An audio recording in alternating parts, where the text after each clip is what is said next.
Hello to everyone and welcome to the third online lecture of this series of lectures on care economy promoted by the UN Women Training Center. Today it's a pleasure to have with us Silke staff from the UN Women Policy Division, the Research and Data section, and she will present a presentation titled From Assessment to Action, Rethinking Public Policies to a Care Lens, in which she will talk about how sectoral policies need to be transformed to respond to care without reinforcing it as a women's issue. So before listening to her, I would like to introduce you to Silke's staff. She is a member of the UN Women Policy Division, expert on gender, care and social policy with a regional focus on Latin America. She joined the UN Women Research and Data team as a research specialist in 2014 and is one of the authors of Progress of the World's Women. Silke is a political scientist and completed her PhD focusing on social policies and gender equality in Chile in 2013. She has worked as a researcher in both the UN Research Institute on Social Development in Genova and at the Economic Commission for Latin America in Santiago de Chile. So it's a pleasure to have her with us today, but before giving her the floor, I would like to briefly remind you some basic notions on how to use the platform GoToWebinar. The first one, there is a blue button in your console in the left side. This button allows you to see the conference in full screen. That will be more comfortable for you. But if the console is in the way of the presentation, you can dock it by clicking the orange arrow that is above the presentation, the console. If it's docked and you want to see the whole console again, just click on the orange arrow again. And how to interact today? Okay, we have two ways to interact. You can either type your questions and comments in a box, and you also can talk to the audience with your own voice. So for the first option, typing your questions, there is like a question section at the bottom area of the console.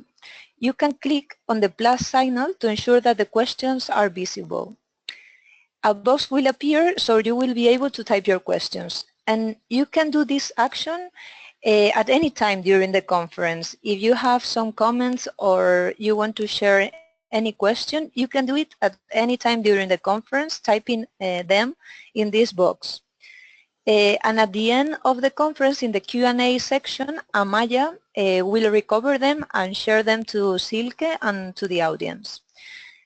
Also, there is the second option to participate is to raise your hand. There is a little hand on the left side of the console. If you press that button, you will be able to raise your hand and we will unmute your microphones and you will be able to speak to the audience. Note that this option, you only will be able to do it at the end, in the Q&A section, at the end of the conference. We will give the proper space for that. And if we have any problems with your audio or your voice, we will ask you to type your questions in order to stop the session. Okay, so I don't want to take more time from you, Silke. I give you the floor now. So thanks everybody and thanks Silke for being here again.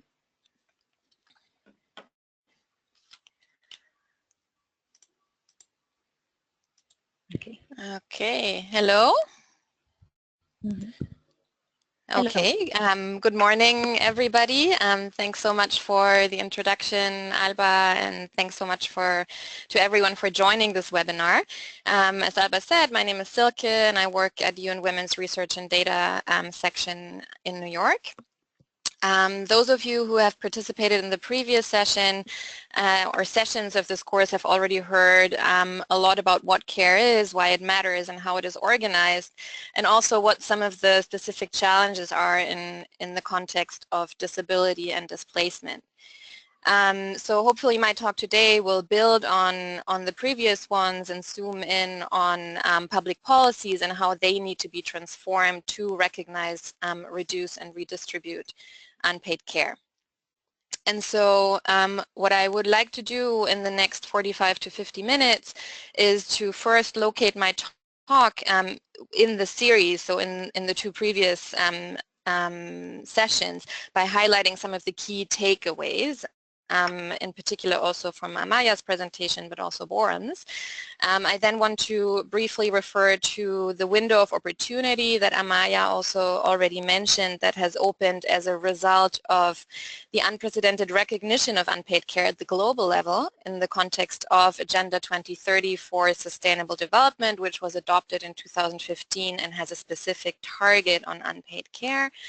And then finally, in the main part of my presentation, I want to then focus on what is needed to translate this global commitment to addressing unpaid care into tangible change for women and girls on the ground. And I want to argue that what we need to do this is a two-pronged approach that includes scaling up specific care-related policies that are aimed at supporting and redistributing care, and then also, very importantly, to rethink sectoral policies from a care perspective with the aim of unburdening women and ensuring quality care and promoting a more equal sharing between women and men, because I think also Amaya already mentioned in her presentation that there is really no policy that is not relevant for care. All policies kind of impinge on how care is provided in some form or another.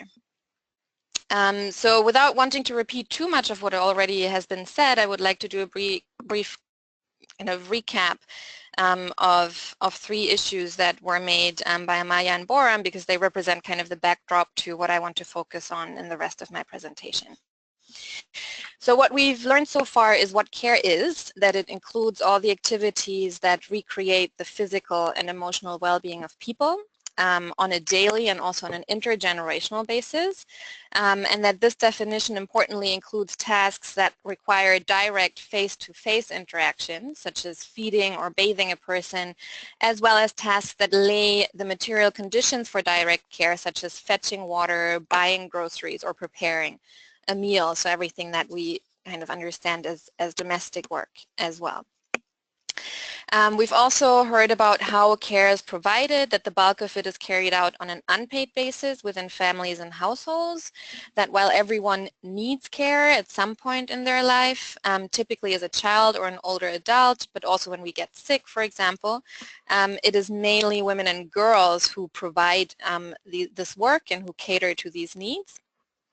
And this has important repercussions for their own well-being and the realization of their rights, the right to work, to education, to political participation, to leisure and self-care, because the more time they spend on providing unpaid care, the less time there is for other activities. We've also learned that in the absence of supportive public policy, specific groups of women are much more affected by this dilemma. So for example, the burden on women from lower income households tends to be much greater simply because in contrast to women from higher income households, they are unable to pay for care services, for example, in the form of hiring a domestic worker. And as Boram, for example, showed in her presentation, displaced women find themselves also in very difficult situations because they are often bereft of the community ties that would have provided some support for caregiving prior to displacement. And then finally, these inequalities are also one of the key reasons why care needs to be recognized and supported as a key issue for human rights and gender equality, but also as a contributor to sustainable development. And I'll say a bit more about that just in a second, because without this daily recreation of physical and emotional well-being, our economies and societies would simply grind to a halt. So what we've done is a pretty thorough assessment of what unpaid care is, who provides it, why it matters, how it plays out in specific contexts. And most importantly, we've learned about the many gender and social injustices associated with how care is organized in our societies, and how this organization reflects the intersection of multiple inequalities and vulnerabilities, including those both based on gender, disability, and displacement, etc. So with my presentation today, I'd like to add on to the previous sessions by zooming in on specific policies and the contribution they can make to combating these injustices. The presentation is entitled From Assessment to Action, Rethinking Public Policies Through a Care Lens, and I would like to start out with giving you a bit of a background about how or why I chose this particular title.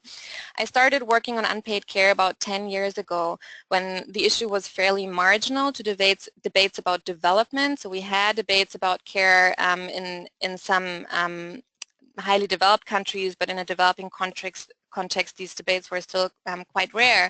And as researchers and gender equality advocates, our main task back then was to make unpaid care visible, to place it on the agenda, to convince policymakers at the international, regional, and national level that care is not only central to achieving gender equality, but also for economic prosperity and social development, or for what today we call in all its dimensions sustainable development.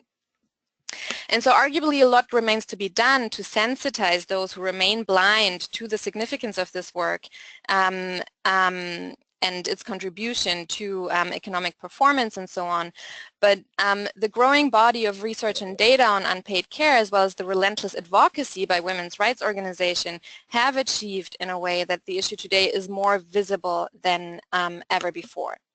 So while unpaid care and domestic work was one of the many blind spots of the Millennium Development Goals, the MDGs, this is very different in Agenda 2030 for sustainable development, which countries adopted in 2015 and which will guide development action for the next 13 years at least. And so in this Agenda 2030, there is Sustainable Development Goal number 5 on gender equality, and this goal includes a concrete target, which is target 5.4, and this target urges member states to recognize and value unpaid care and domestic work through the provision of public services, infrastructure, and social protection policies, and the promotion of shared responsibility within the household and the family. So as Amaya pointed out in her presentation, what we're witnessing at the moment is an enormous window of opportunity and indeed an imperative to push further. And the interesting thing about Agenda 2030 really is that it is also conceived as an agenda where all the goals and targets are interrelated and need to be achieved jointly. And unpaid care, or the target on unpaid care, is a very good example that really you can't separate out the different goals and targets from each other, but you need to think about them in an interconnected way. So for example, the target on unpaid care is indivisible from many others because recognizing and valuing unpaid care and domestic work is central for achieving the eradication of poverty and hunger, which are goals 1 and 2, better health and well-being, which is goal 3, decent work and economic growth, because as Amaya also explained, unpaid care really provides the basis for economies to thrive, but also we have a large workforce in the paid care sector, which is highly feminized, so mainly women, and who also need access to decent work, and also to reducing inequalities, which is goal 10, for all of the reasons that I mentioned before. But at the same time, many of the policies needed to recognize, reduce, and redistribute unpaid care resonate with those required by other goals. So there's a huge potential for synergies at the level of policy implementation. For example, investments in public service and infrastructure are needed, and I'll explain more about that later, to reduce the drudgery of unpaid care and domestic work. But there are also important self-standing targets in Agenda 2030, for example, in goals 6 and 7 for ensuring affordable access to water, sanitation, and clean energy for all.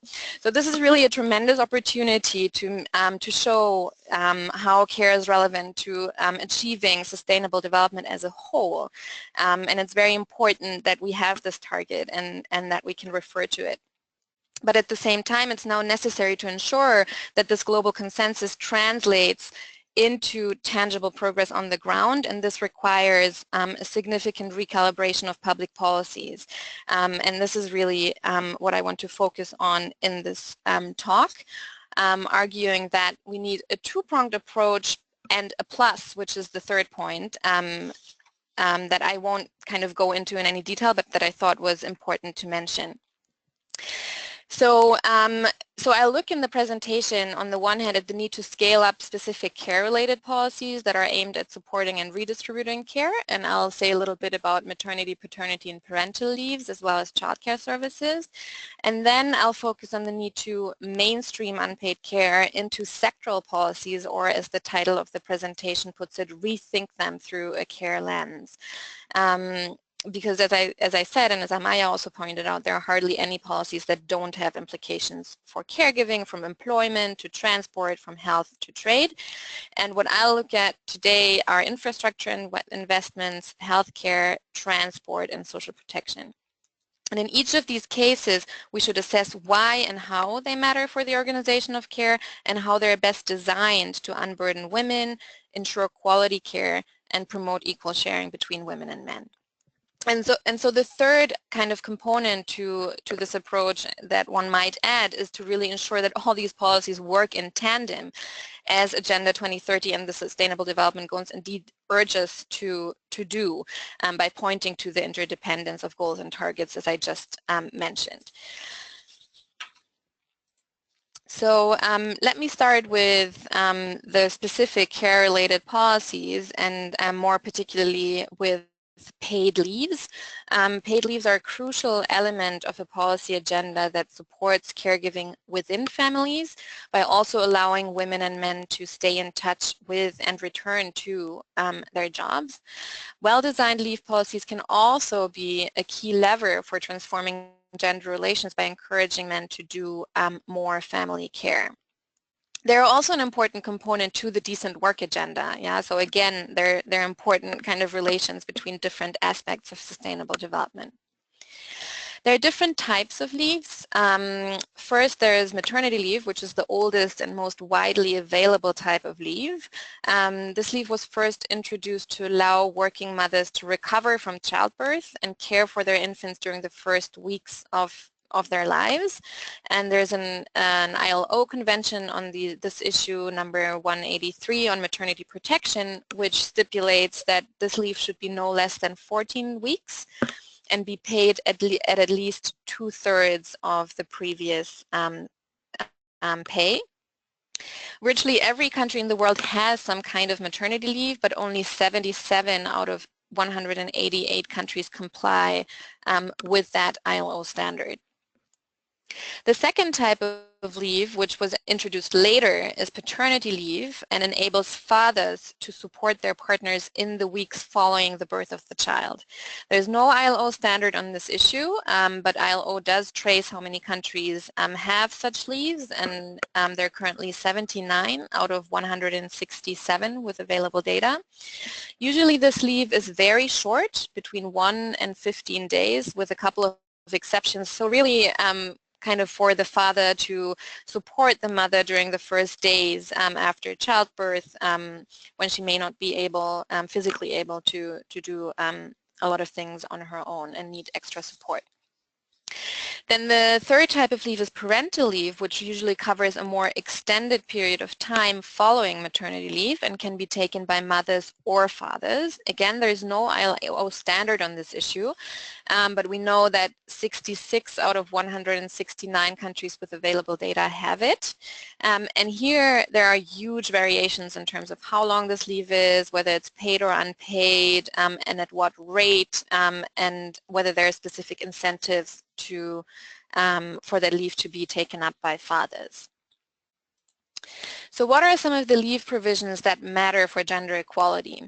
The first provision is duration. So short leaves can strengthen women's labor force attachment, but very long leaves, and here the research generally points towards leaves longer than 6 months, maternity leave can not only lead to detachment and deterioration of skills, it can also lead to employers discriminating against pregnant women or women of childbearing age more generally because they expect them to be out of the labor market for a very long time.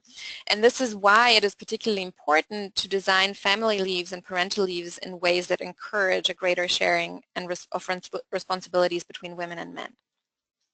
And this includes rights and incentives for fathers. So, for example, to grant the right to parental leave that is open to either parent and or paternity leave, and ensure that men actually take it.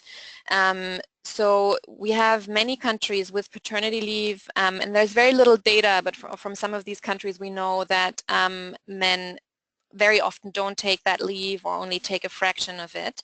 And for parental leave, what has proven quite effective are so-called use it or lose it daddy quotas. These were pioneered by Norway and have now become quite common across Europe. And these are a number of days or weeks or months that cannot be transferred, that are reserved to the father. And Iceland is often cited as a particularly kind of egalitarian example in this respect. Iceland has a total of 9 months leave, of which 3 months are maternity leave, 3 months are reserved for the father, and 3 months are parental, so to be shared or taken by either parent, depending on what the family as a whole decides. And as a result of these 3 months leave reserved to the father, almost all eligible fathers have been shown to take some leave, and the majority takes their full 3 months quota. So it's very important to kind of provide these incentives for transformative change to actually happen. Another important dimension is financing, and this has two aspects to it. So on the one hand, we want to kind of look for relatively higher replacement rates, not only to prevent loss of earnings for mothers, but also to encourage men to take up their entitlements, given that they usually earn higher wages than women. So if the replacement rates, the percentage of money you get for staying at home, is very low, then it is very unlikely that men will take the leave because their income loss would be very high. And the second aspect is collective financing. So the leaves should be financed through general taxation or social insurance instead of financing by individual employers, because putting the costs on individual employers make them reluctant to hire women of reproductive age. That doesn't mean that employers don't contribute anything. They should contribute to kind of a social insurance fund, but the payment should not be kind of limited to an individual employer. Now, we all know that even where maternity, paternity, and parental leave provisions exist, far too many women and men remain excluded. It is estimated, for example, that only 28% of employed women worldwide enjoy any paid maternity leave in practice. So that's less than a third. And the shares are much higher in many developing countries, especially where the majority of women and men work in the informal economy without any access to formal social protection, let alone leave. In some countries, for example, some groups of workers are legally excluded, meaning that they are not covered even under existing laws, and this was and continues to be true, for example, for domestic workers in many countries.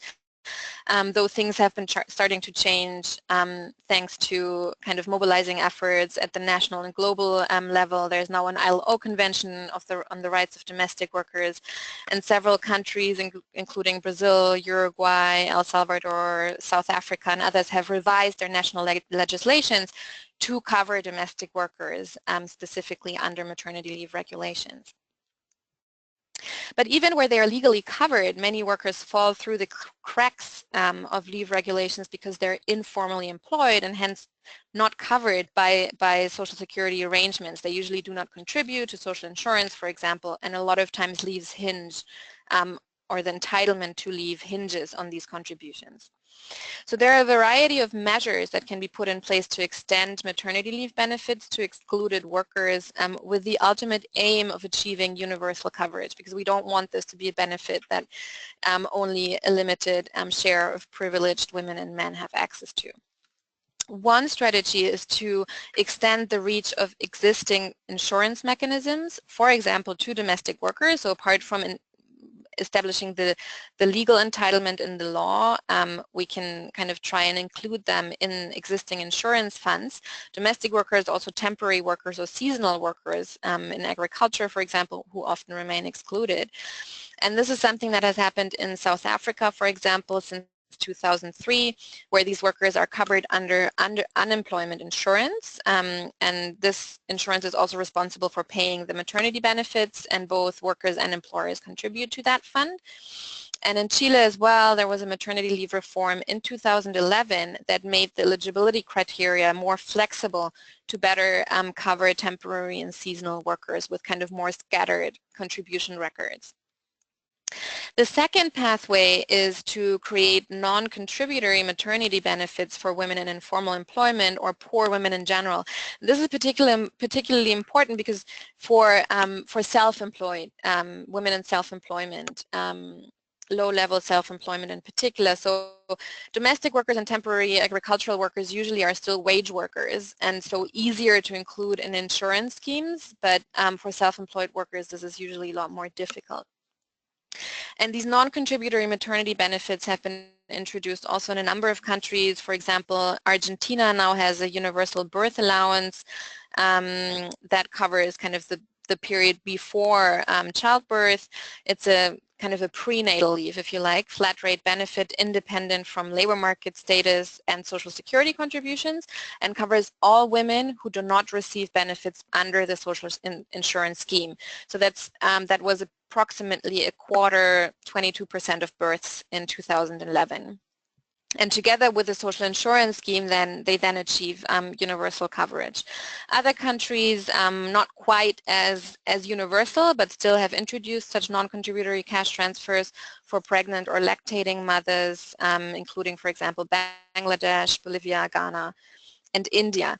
And so a question very often is, can low-income countries afford this? I think the previous examples already show, countries are doing it, so they are able to afford it, but especially if they start with fairly modest benefit levels that are then gradually raised. So ILO has estimated, for example, that the cost of a basic maternity cash benefit for 4 months set at the national poverty line would be less than 0.5% of GDP for most low and lower middle income countries, and then successively higher if we want to set it at the minimum wage, etc. So it is affordable. Moving on to the next very important policy, even where maternity, paternity, and parental leaves enable mothers and fathers to take some time away from employment to care for their infants, they usually have to return to work to make ends meet when the leave is over, and a lot of women also want to return to work. Affordable childcare services are therefore particularly important and matter hugely for women who in their absence are generally the ones who need to adjust their labor force participation, foregoing the opportunity to earn an autonomous income or moving into part-time or moving into lower quality jobs. For single-parent households where there is no other income earner, childcare services can really be a lifeline. And we know that most of these single-parent households are headed by women. What the data generally shows is that poverty among single mothers and their children is particularly high where affordable childcare services and other supportive policies are lacking. And this is what this figure shows. It shows poverty among single mothers in different welfare regime types in the developed world. So what it shows is that poverty rates for single mothers are particularly high in Anglophone countries such as the US, where there is very little support for childcare services and other family-friendly policies, followed by Southern Europe on the far right of the chart. In Northern Europe, in turn, where extensive support for families with children is in place and where childcare service coverage is very high, the poverty rates of single mother households are low and not much higher actually than those of other households, which is quite a big achievement since we know that in most countries really single mothers are much more likely to live in poverty than other households. And so the continental and Eastern European countries are somewhere in between these two extremes. The fact of the matter is, though, that especially in developing countries, very few mothers have access to organized childcare services. And what this figure does is that it depicts the typical childcare arrangement of working women across 31 developing countries by the poorest and the richest. So when asked who minds their children while they are at work, only 4% of women reported using childcare services, and almost 40% said that they minded their children themselves while they were working. And such arrangements often come at a very high cost. They not only limit women to less formal, lower paid, and less productive employment, but they may also expose their children to health and safety hazards.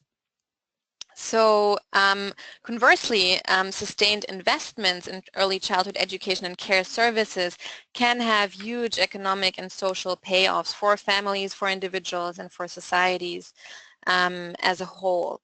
They can facilitate women's labor force participation if they place emphasis on compatibility with women's working environments, for example, in terms of the opening hours, the location, and the vacation periods. They can enhance children's capability, but this means putting emphasis on quality care, including the development and retention of care workers who can create a safe and stimulating learning environment in which children can actually thrive and develop their capabilities.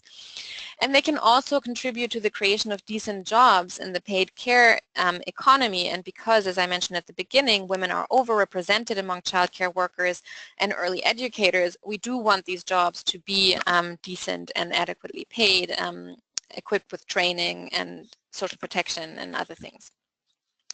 To achieve these three objectives, it matters hugely how childcare services are funded and delivered, and I've shared a policy brief with more detailed information on this. The link to it, I think, is on the last slide of the presentation. But the key lessons from kind of the literature and attempts to provide childcare services in different countries are that in order to ensure access, affordability, and quality, public funding must prevail over private fees. This is not surprising because the higher the fees, the less the likelihood of low-income families being able to benefit from the services. Secondly, direct investments in childcare services are generally work better than subsidies or vouchers for parents because these direct investments afford governments with greater control over safety and quality standards, training requirements, and also the wages of the early childhood and childcare workers.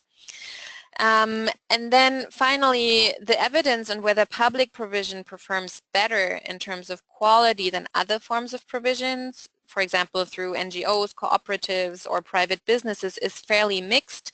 What is pretty clear, however, is that for-profit private provision usually performs worse. Small nonprofit or community-based childcare services also often face challenges in terms of quality and in terms of paying their staff adequate wages. But this is not inevitable. Proper funding and regulation for these services can kind of remedy some of these problems and create a reliable network of nonprofit childcare providers. And I'll share the case of Ecuador in just a second. Often what we find is that countries can build on what they already have by investing in the infrastructure that may already be in place, hiring more professional staff, training and formalizing positions of informal childcare workers, adding after-school programs to existing primary school arrangements, etc. But no matter who the provider is, the needs of working parents have to be factored into service delivery decisions, including center location and opening hours. So in large urban areas, for example, parents often travel long hours to and from work.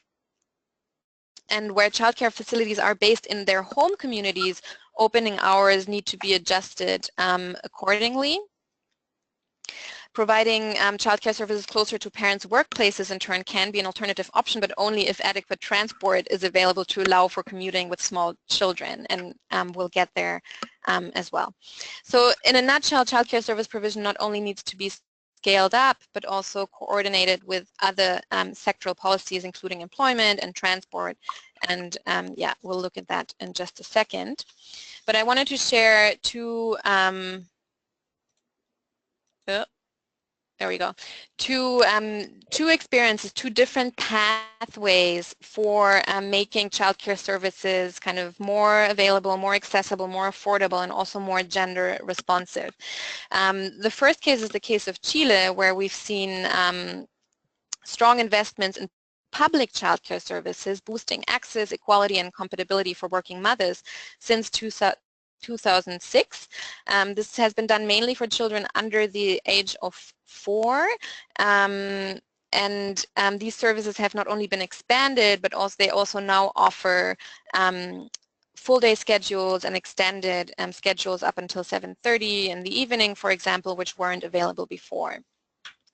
These centers are staffed by salaried early education professionals. Access is provided free of charge for children from the first 3 income quintiles, so 60% of households. And this has really boosted coverage from around 16% in 2006 to 28% in 2013.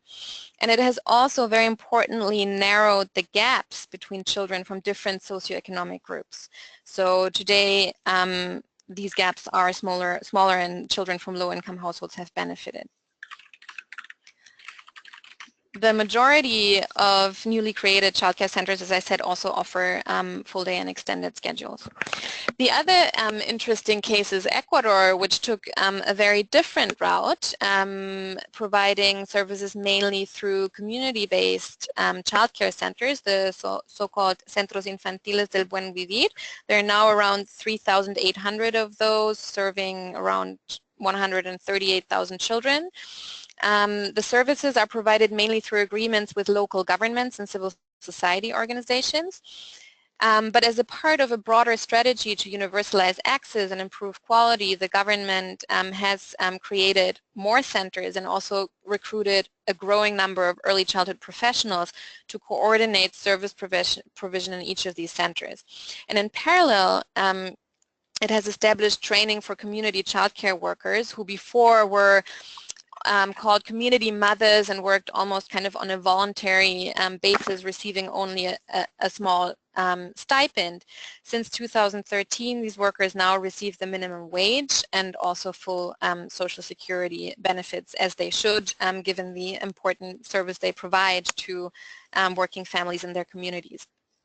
And the coverage has also gone up significantly, similarly to the case of Chile, from 13% in 2006 to 29% in 2014 for children under the age of 3. So I hope I'm doing okay on time. We're now kind of about to move on to the sectoral section, the second part of the presentation, where I want to talk a little bit about specific sectors that have important implications for unpaid care. For example, policies such as transport or healthcare, if they ignore this type of work, they can inadvertently increase the burden on unpaid caregivers and make their lives more difficult. Conversely, well-designed sectoral policies can reduce the drudgery of unpaid care work and the reliance on precarious care arrangements. They can enable women and girls, for example, who perform the bulk of this work to realize their rights. They can enhance the autonomy of those who need care and support on a daily basis, including frail older adults or people with disabilities. Think about, accessible public transport and the difference that can make. They can contribute to creating an environment where men also engage in unpaid care, or at least are encouraged to do so. And for this to happen, we need to rethink sectoral policies from a care perspective, and this means thinking about both what kind of sectors we would want to see heavy investments in and how sectoral policies should be designed and delivered. So for investments in infrastructure, for example, in recent years, we've seen that these have made a remarkable comeback on the development agenda. And from a care perspective, what we want to make sure is that these investments do not only go towards building dams, bridges and highways, or big renewable energy systems, which are also important, but that they also go towards scaling up basic social infrastructure, such as health facilities and housing, as well as water, sanitation, and energy. Because in the absence of the social infrastructure, women and girls carry an enormous burden of unnecessarily arduous work to put in place the very basic conditions for unpaid care to be realized, such as fetching water for bathing a child or collecting firewood for getting a cook stove running to prepare a meal. So this figure is from our last Progress of the World's Women report, and it shows that in sub-Saharan Africa, where only 55% of households are within 15 minutes of a water source, women and girls take on over 70% of the burden of water collection in households without piped water. These are the purple and yellow pieces of the pie chart. And this burden of fetching water makes it often difficult for girls to attend school and for women to engage in pay work or improve their employment prospects. So investing in the expansion of water systems, preferably piped directly into the household, can therefore significantly reduce the burden of unpaid work on women and girls and free up their time for other activities. Another area is addressing care in public transport systems. So, and this is another area where significant investments are needed. Women and men constantly make choices about how they use transport in order to carry out activities that are essential to the effective functioning and quality of their lives. These activities do include, for example, getting to work, but they also include taking children to school, accompanying frail older persons to the doctor, or doing the food shopping, going to the market, and so on. Most efforts to mainstream gender into transport investments and reforms have focused on, and rightly so, preventing sexual harassment and ensuring women's safety in public spaces, for example, by creating dedicated waiting spaces on train platforms or women-only carriages. In addition to these important efforts, public transport systems can also be adapted to making the lives of unpaid caregivers and the people they accompany easier. And often the measures that are needed for this can be quite simple. And I'll turn to that in a second, but first I wanted to present a bit of the evidence of what we know about how women and men make choices about transport from where data is available. So what we know are that women rely more on public transport than men, and that they travel more often with children. And also, someone has their microphone on. I can hear some interference. Sorry. I think we fix it. Okay, so I'll just carry on. So because of their disproportionate responsibility for unpaid care and domestic work, women also engage in more so-called multi-purpose trips than men. That means that they make more stops and get on and off public transport more frequently. For example, they first drop off their kids at the local childcare center, then they travel on to their workplace, and then they stop again on their way back to pick up groceries and their children, etc. And this is reflected in this figure, which is on the US, and shows two things. First, that women generally make more stops than men when using public transport. And that this is particularly so for women from households with one or more children under the age of 5. So that's the red bar on the right side.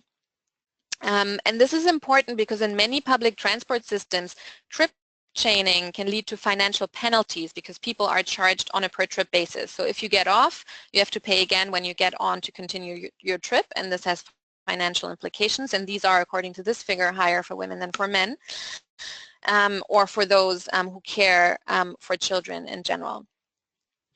In addition to accommodating the needs of caregivers and the persons they accompany, this is not always a priority in public transport systems. So in large metropolitan areas, for example, public transport is often more reliable, more available, and more frequent between peripheral urban areas city centers and during peak hours. So it's basically focused on getting people from the suburbs or from the outskirts of the city into the city for work. But unpaid caregivers may rely more strongly on transport within peripheral neighborhoods, for example, to local schools, health centers, and marketplaces, as well as on travel during off-peak hours. And it's these kinds of travels that are, and routes that are often underdeveloped. In addition, subway and bus systems are often overcrowded, making it very difficult to bring small children on board. And they are also often inaccessible for strollers, wheelchairs, or people who have difficulties with stairs. There are not enough elevators, there's lack of space on the bus. And there are sometimes also really ludicrous regulations. I always like to give this example from New York City where when you travel with a small child in a stroller, you're supposed to get on the bus and then take your 1.5-year-old out of the stroller and fold up the stroller, being on your own. So I encourage all of you to try and do that. It is very difficult and basically leads to people avoiding the bus because it's fairly impossible to travel alone with a child and a stroller on public buses. So all of these things mean that the more transfers a caregiver has to make as well, the more arduous the journey becomes for them. How can this be changed? And work in this area I feel is really just taking off in developing countries. And one interesting approach is the way in which the Asian Development Bank has used gender mainstreaming in all of the projects that they fund. They provide guidance and support the assessment of key gender issues in the transport sector and then promote the integration of concrete targets and indicators for monitoring the impact of transport projects on gender equality and women's empowerment.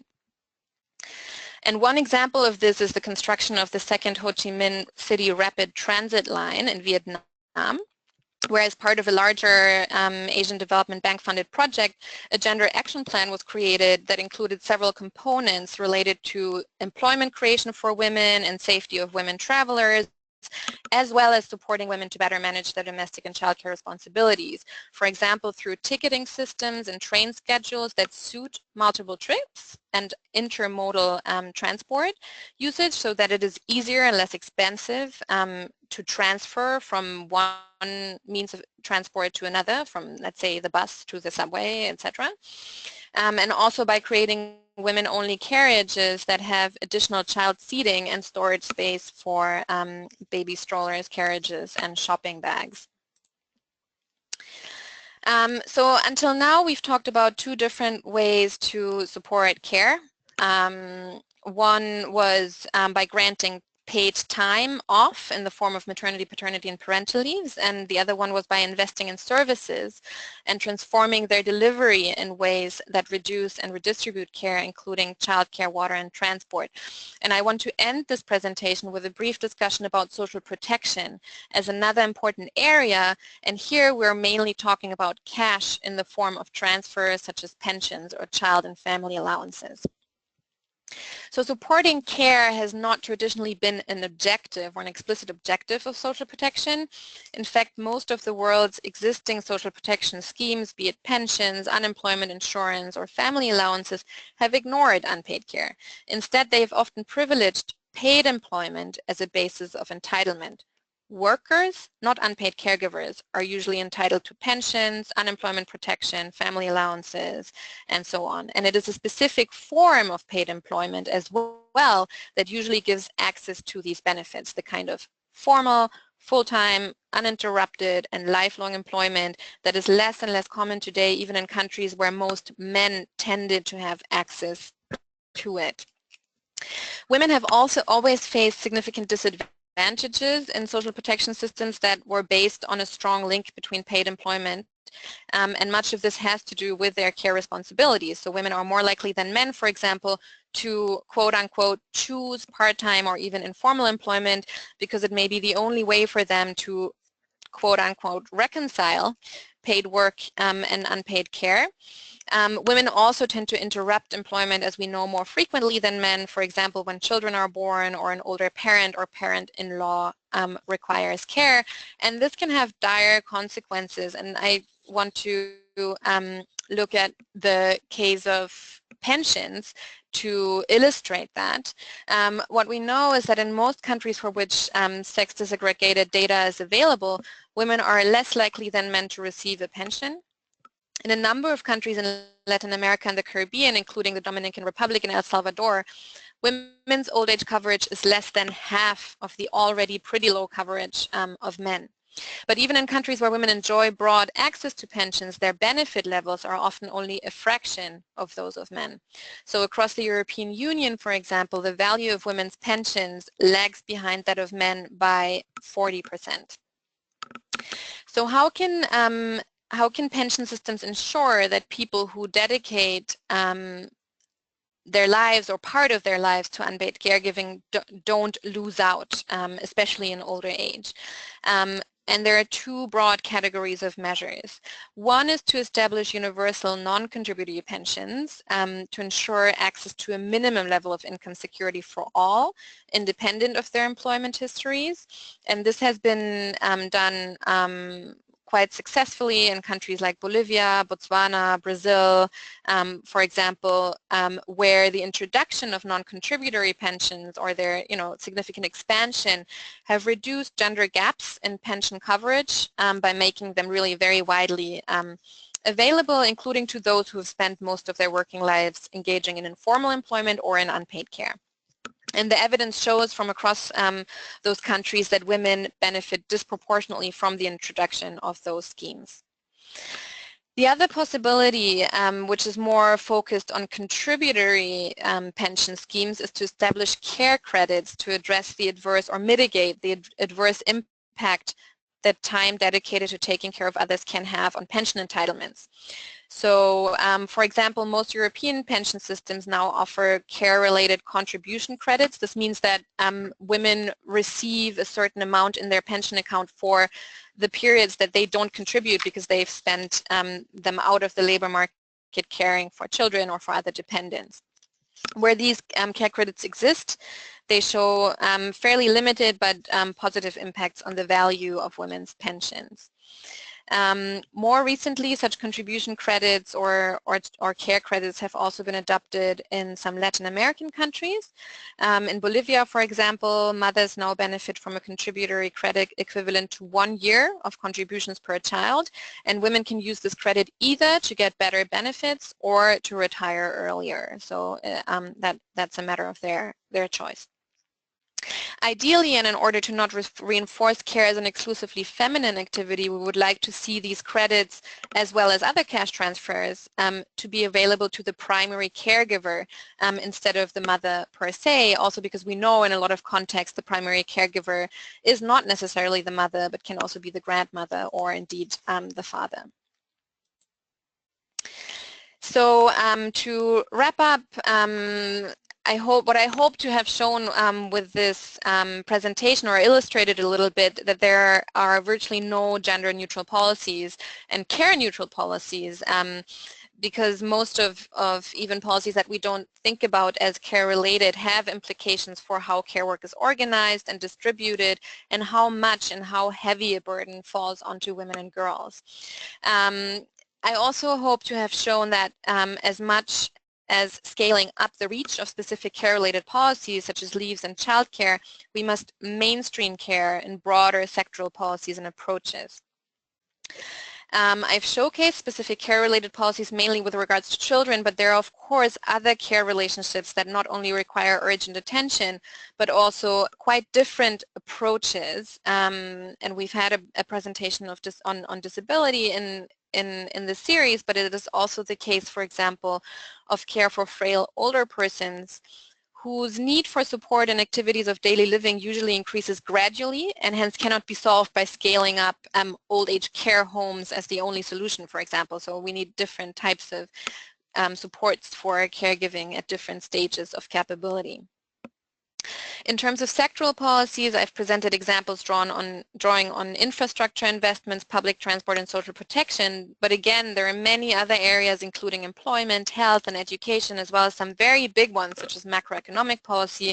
And our Progress of the World's Women report has a whole chapter dedicated to macroeconomic policy that also looks at the implications for unpaid care.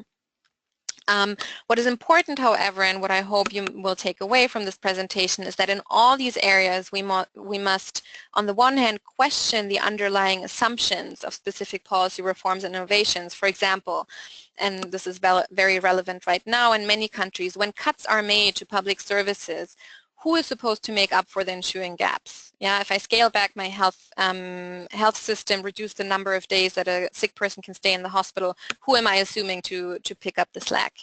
When infrastructure investments are made, who defines the priorities and on what basis? And we also need to rethink whole sectoral approaches from a care lens. For example, how would public transport services need to be delivered if their main aim was to support people with care responsibilities? How would social protection schemes need to be designed if unpaid care work was recognized as a basis of entitlement similar to paid employment? How do maternal and newborn health services need to be rethought to involve fathers in childcare from the outset, and so on? So that you see the scope of questions is unlimited, but I just wanted to leave you with a few examples of how we might interrogate public policies from a care perspective. So I'll stop here, and I'm sure you have examples to share and reflect upon, and I'm looking forward to your questions and comments. Thank you. Okay, Silke, thanks very, very much for this inspiring presentation.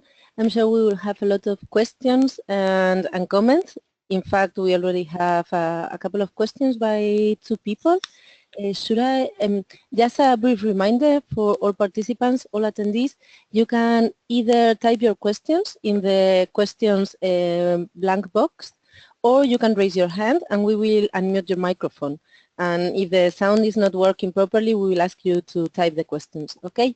So, Silke, would you like me to read the questions or can you read them yourself? I can read them, but maybe it's useful for them to be read out to everyone. Okay, yeah. So yeah. I will read. The first question is by Erin Radford. She asks, would it not be better in terms of gender equality for all people to receive the same amount of leave when they have a child instead of awarding it to a couple? It seems 4 months for each parent, for example, would mean it is likely each parent would take the full amount they are entitled to, whereas what I have read indicates that men usually take their quota, but women take at least the majority, if not all, of any amount that is shared. Yeah.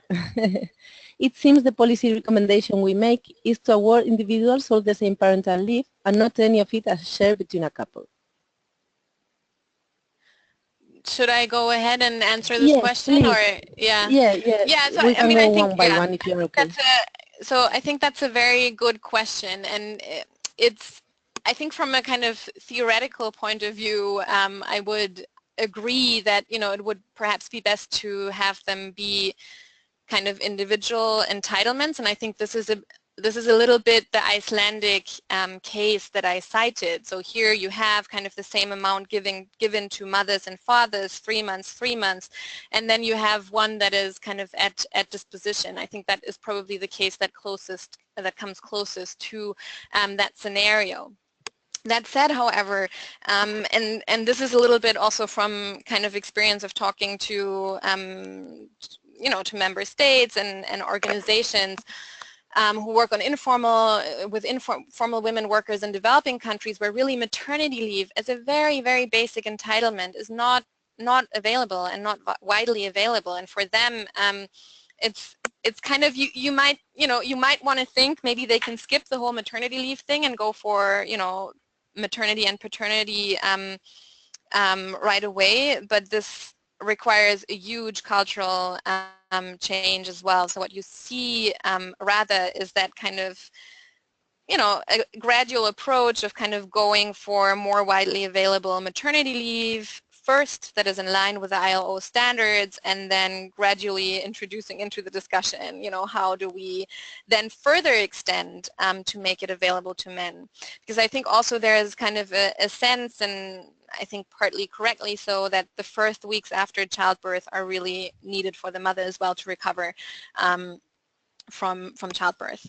But yeah, I think this is it's a very important discussion to have, and to make sure that kind of each individual has a quota that is kind of available to them, and otherwise lost to the family. That's the kind of use it or lose it quotas. Okay, thanks, Silke. Let's go for the second question by Ximena Loza. In fact, there are two questions and a third one by the same woman, but because we have many questions, maybe we will just leave it at the end if we've got still time. So Ximena asks, free access to daycare centers implies no cost at all for families. Shouldn't there be at least a symbolic payment, precisely so that families recognize and value care activities and work? And the second one, can you please mention the name of the policy or program by which the contributory credit for mothers has been set up in Bolivia? Okay, so the access is indeed free in both Chile and Ecuador, so there's no payment at all, no cost to families at all. What research finds from developed countries is that a lot of times even very small fees can act as a deterrent for very low-income populations to use these services. So I think free is the way to go. We've commissioned some research, for example, on on the take-up of these childcare centers in Ecuador and rural communities, and people definitely value them, and they value them for being free, for providing a relief for women who kind of are at least able to do some of the domestic and agricultural work without having the children around and being stressed by having to watch the children at the same time. They also value the free school lunches that are available there in a context where kind of the diversity of food is not very high and where food is often scarce. So I think yeah, there are different approaches, and in some countries there are also kind of symbolic fees. But I think the limited evidence we have points to the fact that free access is the access that provides the fewest barriers, especially for lower income people. And with regards to the program, that was not a program. Then the contributory credit was introduced as part of a larger pension reform in Bolivia. I think sometime around 2008 or 10 maybe. I don't remember the exact date, but just to mention that on the UN Women website, if you Google UN Women discussion paper series, there's a discussion paper on pension reforms by Camila Arza, which I think also discusses the Bolivian case. Okay, thanks, thanks Silke. Now the question by Rudaba Nasir. She asks, thanks for an informative presentation. One thing that I found missing in the presentation was costing for care, which is critical to move from assessment to action. How can a low-income developing economy fund care services, investments in social infrastructure and social protections, cash transfers, through higher taxes or through foreign aid? Mm-hmm. Thanks again. This is a very, very good question and, a very well pointed out gap in the presentation. So I think there are two things. One is the costing, which is what do services actually cost? How much money do we need to finance them? On social protection, ILO has done a lot on that. So we now know, what percentage of GDP would be needed in, many countries to put in place, for example, non-contributory pensions or, universal family allowances, etc. That's available, and the ILO has a really nice tool that is called the Social Protection Floor Calculator, I think, where you can look up data for different countries. The thing is that it's much easier to cost transfers, of course, because you only have to calculate the cash amount and maybe some administrative costs for distributing it than services, where a lot of factors come into play. There's the investments in kind of the infrastructure, having the spaces, how much you pay the staff, what kind of additional services you provide, and other inputs. So it's very complicated to cost it. We're looking into it right now. Actually, there's been a really interesting costing exercise in the UK by the women's budget groups and ITU that we're trying to apply and see how we need to transform it to kind of apply it to a couple of lower income countries to actually know, how much would it cost to, scale up childcare services. And with regards to the financing, that's very country-specific, of course. As you might know, part of the Agenda 2030 are the means of implementation that put a very high emphasis on domestic resource mobilization, so that would be higher taxes. Foreign aid, I think, can be part of the equation to kind of, but more, from my perspective, more geared towards helping countries mobilize greater resources internally and kind of put in place maybe participatory processes to figure out what kind of care systems they want to develop. Because the problem with foreign aid, of course, is that if it's used to fund childcare services, then that funding may not be available for a very long time, and if it's pulled out suddenly after 5 years and leaves the children and the women stranded, that's not really the idea. So it's partly taxes, but I think also partly what we would argue here and what we argue in Progress of the World's Women and what we'll argue in one of our forthcoming reports on monitoring the SDGs from a gender perspective is that a lot of the financing issues also need greater global cooperation, because the ability of developing countries, low-income countries in particular, to raise domestic resources is constrained by a broader kind of environment of, you know, financial flows that currently go from the south to the north mainly, you know, illicit as well as licit flows and so on. So we also need greater global cooperation in addition to foreign aid that kind of regulates these flows and allows countries greater space for mobilizing resources and not lose resources to trade competition and trade mispricing, transfer mispricing and things like that. Okay, Silke, thanks. Let's go for the next one. A question by Ji-Yoon Karayon. She asks, what is the potential to address elder care needs from a capability approach? This is a very broad question. It's a good one. I think the capability approach is a useful approach to address care in general, not only for older persons.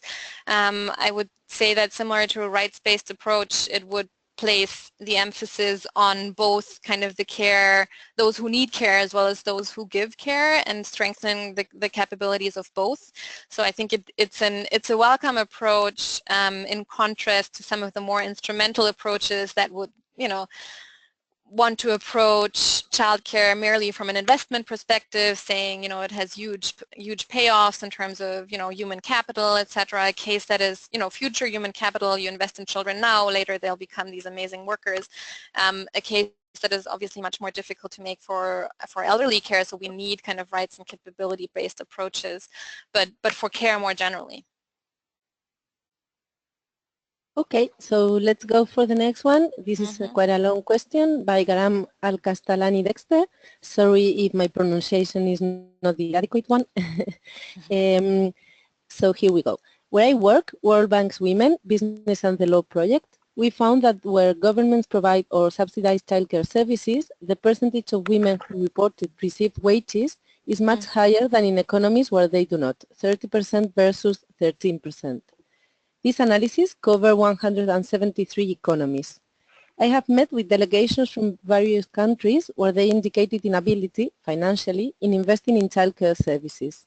In other countries, in addition to the economic crisis, there is significant political instability, and government's highest priority is to ensure security, stability, and combat extremisms which can negatively impact women's economic inclusion.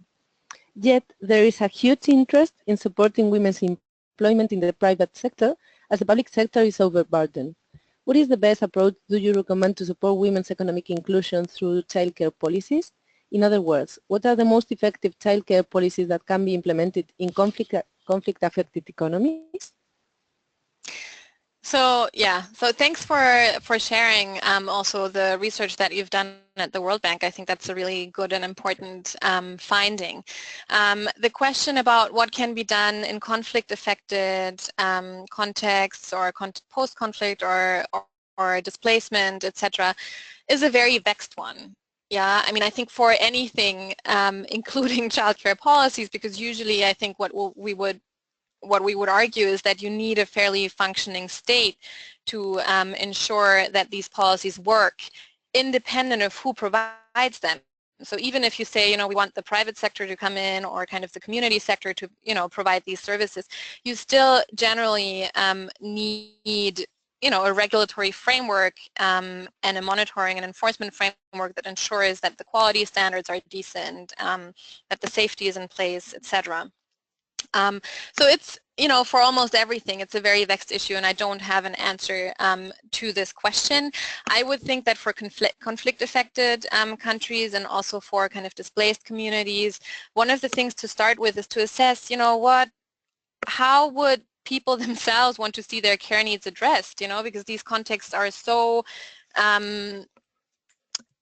difficult to navigate. I mean, also if you want to empower women economically, what are the opportunities for economic engagement in such contexts? So I think you need a much more thorough assessment in place first to be able to kind of determine is actually childcare services what women in these contexts want, or is it maybe, would the priority maybe be greater access to water? So I think, it's a complicated issue, and I don't have the answer to what would be the blueprint policy in terms of childcare to apply to those contexts. Okay, Silke, thank you. And next one is by Perla Buenrostro. She asks, are you analyzing the implications for the millennial generation in terms of social protection, the role of technology, less children? Any comment in that regard? How does care look in 10 or 15 years from now? So you have to now imagine the future.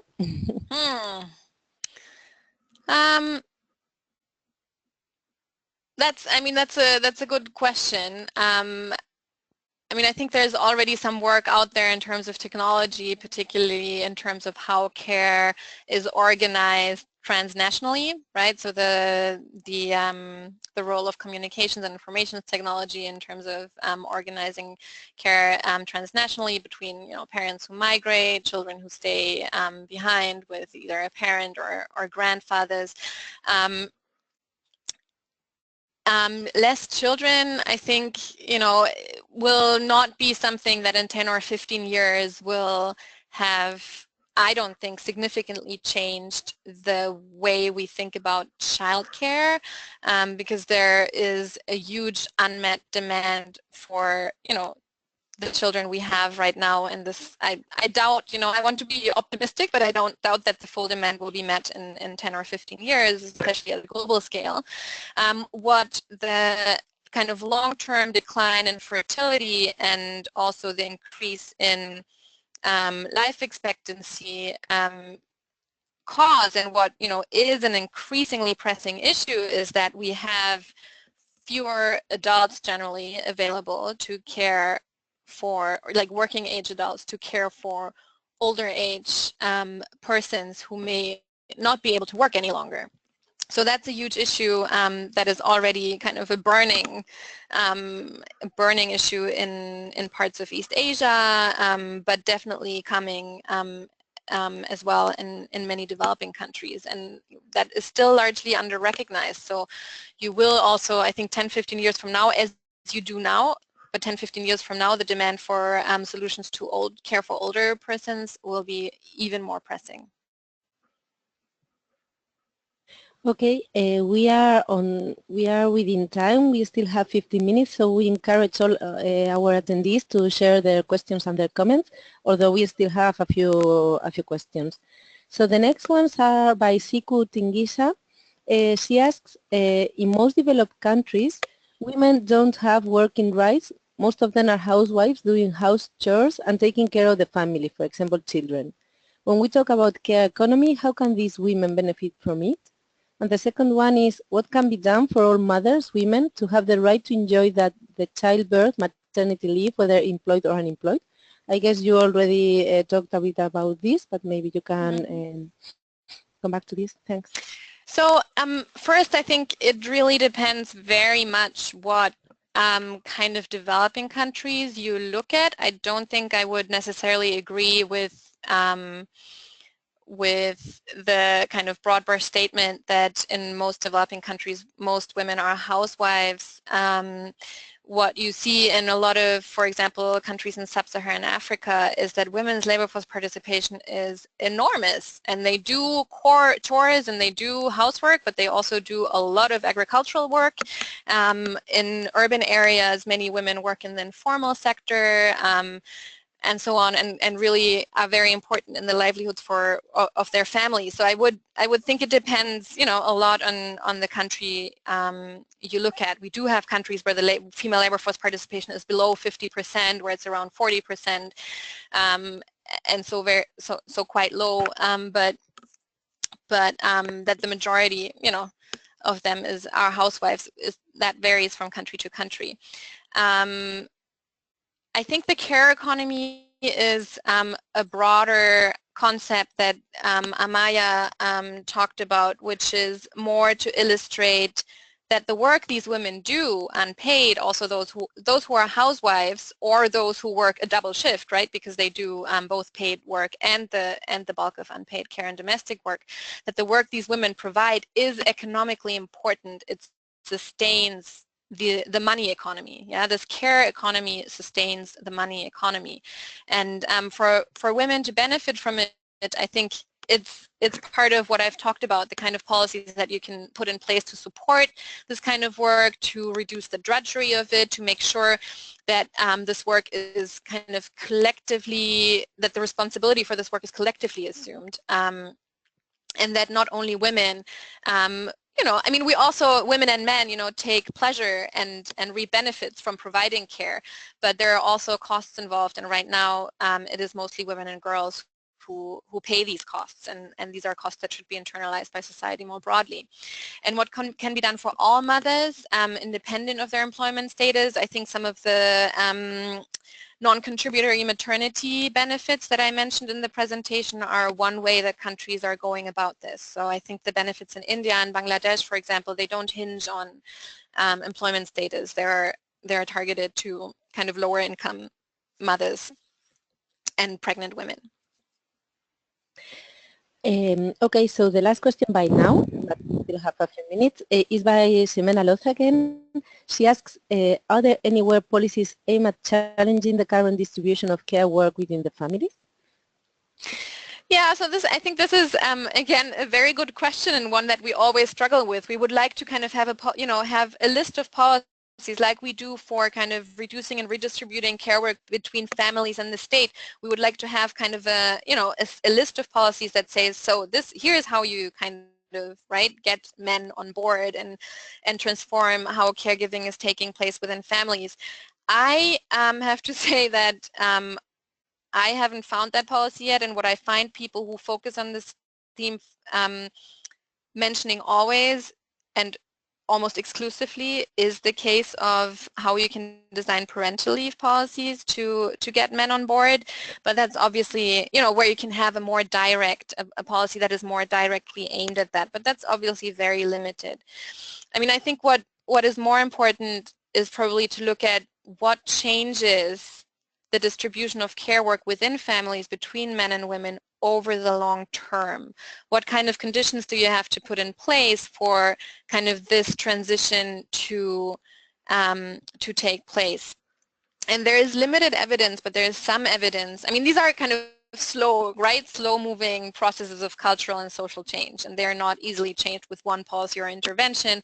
As we all know, there's a lot of work going on with men and boys to kind of change behaviors, to change perceptions, etc. And I think that is, you know, it's worth trying, and but usually these kind of cultural and social changes take time.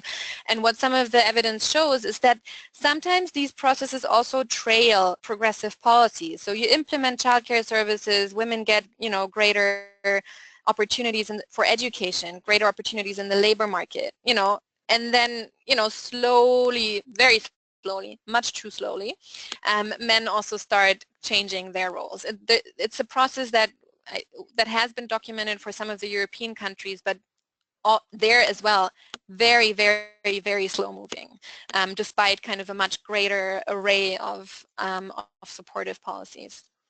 But I think it's broader processes of social change and and cultural change that policies kind of feed into, but there's not one policy that you say this is kind of the one for changing the distribution of care work within families. It's like changing patriarchy. Which is not quite an easy task, but we try to do so. I wish we had figured it out. To have the receipt to change it. There's one person who has raised her or his, sorry, I don't know, a hand. Mojisola, we will unmute now your microphone and let's see whether we can hear you. If we cannot hear you, we will ask you to type your question, okay? But try to speak. You should be able to speak now. Hello, my name is Mojisola from Nigeria. Can you hear me? Yes. Yeah, perfectly. Thanks a lot. Yeah, thank you very much. I'm trying to contextualize everything that has been said about care to my situation in Nigeria. As a civil society, working with women and girls, especially in the rural area, where we have a lot of issues coming up into water and sanitation, fetching firewood, moving from one, so many issues.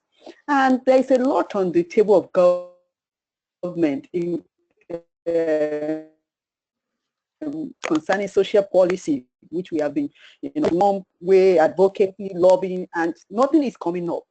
But we are trying a different strategy in engaging citizens, whether we can take our own destiny into our hands and make sure that we do something for ourselves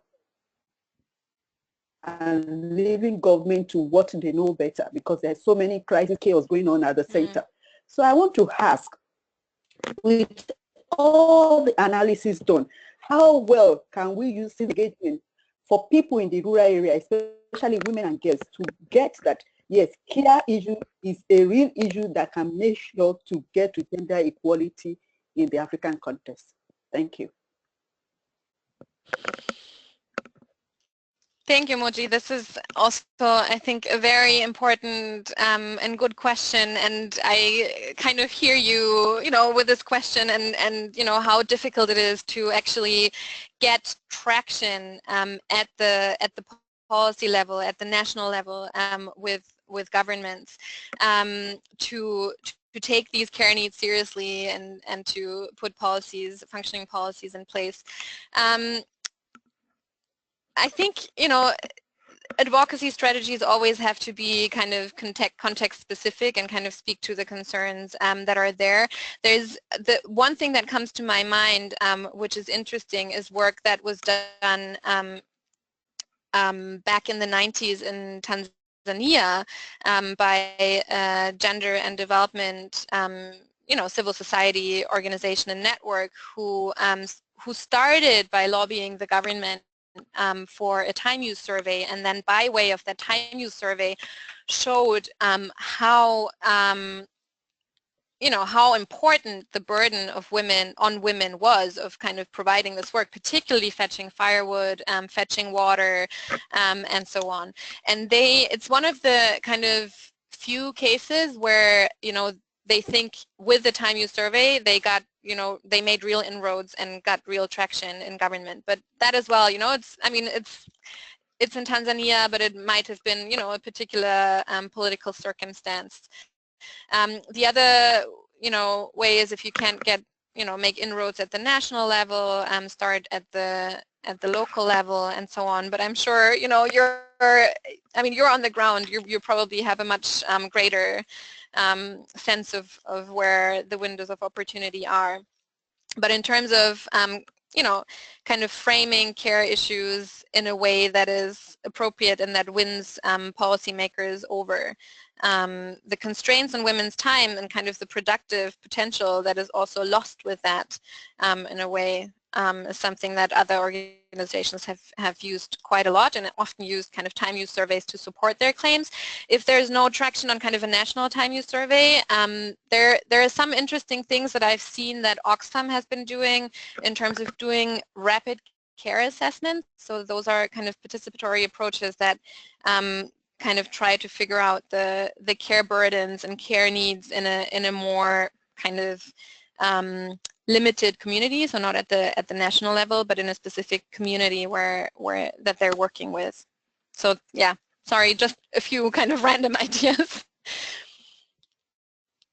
We still have a couple of minutes, so I wanted to take the opportunity myself to ask you, could you talk just for 1 minute about oh, no, we've got another question. Oh no, she says, Moji says, thank you. Well, many people have been saying thank you and congratulations for the presentation, so for you to know it's Silke. But I wanted to ask you about the care impacts of trade policy. If you could just give a couple of ideas on that. The impact of the impact of trade policies and care. It's nothing I've looked into in any detail, but one thing that comes to mind are, of course, trade agreements that usually. So it's again one of these policies where things that happen at a very broad level that you might not necessarily think of being related to gender equality or to care in particular affect the broader environment in which governments can make policies that are kind of good for care or good for gender equality. So when trade agreements, for example, have clauses that kind of bind governments' hands in terms of the kind of public investments that they can make, giving preference to private investors and so on, that can have very, very important consequences.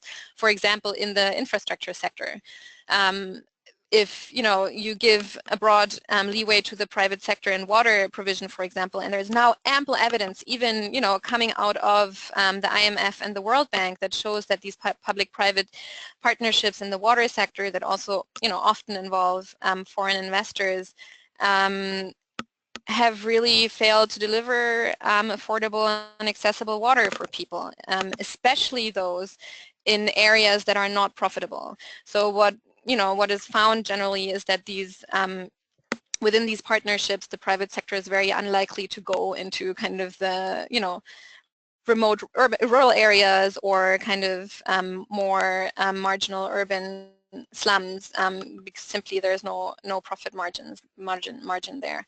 So it's on that more kind of enabling or disabling conditions level, as much of macroeconomic policy is where I would think trade policy operates as well.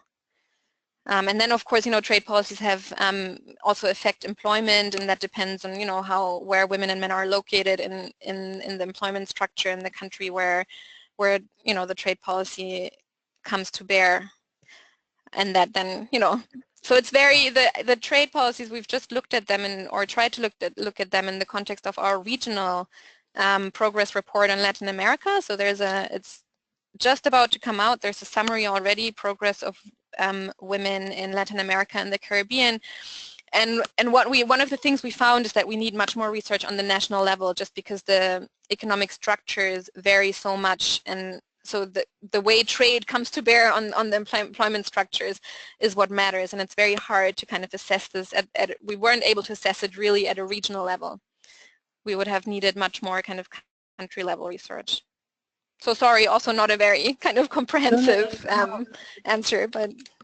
No, thanks a lot, and this helps us also to link this session with the next one, because the next week we will be discussing about the care economy, and we will also discuss about the links between the monetized spheres of the economy and the unpaid care economy. So thanks a lot for your answer. I don't know whether Alba wants to make a final question, because now we've run out of time. Alba? Yes, Silke, thanks for all your questions, your answers. I have a curiosity about that you mentioned about the relation between social organizations, women's social organizations, and the SDGs, Sustainable Development Goals. I don't know if you could tell us a little what has been the role of women organizations in the development of these SDGs, if they were visible or not, if they have participated as a lobby, informal lobby, or do they participate through formal mechanisms? Could you tell us a bit about this?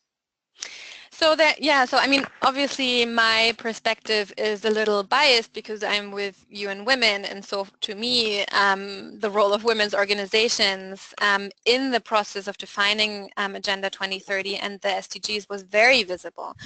And I think that's, it's a general thing that I think makes the SDGs very valuable and very different from the MDGs, which, you know, as many of you know, were conceived kind of behind closed doors by, you know, a very limited group of people with very little participation and inputs, whereas Agenda 2030 was really an attempt to have broad-based participation from North and South, from governments and civil society and so on, and women's organizations rallied, you know, they worked really hard, they rallied very strongly, they rallied in particular around unpaid care as well to get it into the agenda. I think there was a very kind of, from, you know, what I've heard from colleagues who were directly involved, a very, you know, strong relationship between UN Women and civil society as well, and kind of, you know, how do you say, like, working, you know, pushing things into the direction of making gender a very strong and cross-cutting component of the SDGs. So yes, definitely that role was there. These groups themselves, as far as I understand, so they work on through kind of, you know, organizations that kind of conglomerate their interests, and that were then also here present in New York. And they try to, I think they also tried very hard to kind of bring in to kind of, you know, bring in the voices of their constituencies in different countries from the South and so on. So I would think it was a very, you know, a very dynamic and to a large degree successful process of, you know, bringing gender into Agenda 2030, and I think hopefully we can sustain some of this movement and some of these alliances as we now move on to implementing the agenda at the national level, which, you know, as I think Moji's comments also highlighted, and as many of you know, can be very challenging depending on the political and economic conditions in terms of financing, political will, etc. But to maintain these alliances and maintain the momentum, we're just to take 1 second to make a bit of publicity. We'll have a new report, which is a global monitoring report on gender in the SDGs that'll come out early 2018, and that also hopefully looks at some of these things that you mentioned in your question, like how, you know, how can we, what do we learn from the global processes and how women's movements have organized there, and how can we take some of these lessons into national implementation and make sure that gender is not lost and kind of written out in the process of implementing them at the national level. Okay, thank you very much, Silke. Yes, Silke, thanks a lot for your interesting presentation, and we will be looking forward to reading the Gender and the SDGs report in early 2018. Thanks to all participants for this interactive session and for all your questions and comments. And just a final reminder, we will have the next and the final lecture of this Care Economy online lecture series in 3 weeks, on June 27th. And we will have Marie-José Tallat from the International Domestic Workers Federation, and she will be talking about migrant domestic workers, decent work agenda and organizing. She will discuss challenges, opportunities and key issues in organizing migrant domestic workers based on the experience of this organization, the International Domestic Workers Federation. So thanks to everyone for attending the lecture, and thanks very, very much, Silke, for being with us one more year. And to all of you, have a nice day. Thanks, Silke. Thanks, Amaya. Thanks, Alba. Have a good day. Bye-bye. Bye. Bye-bye, thanks.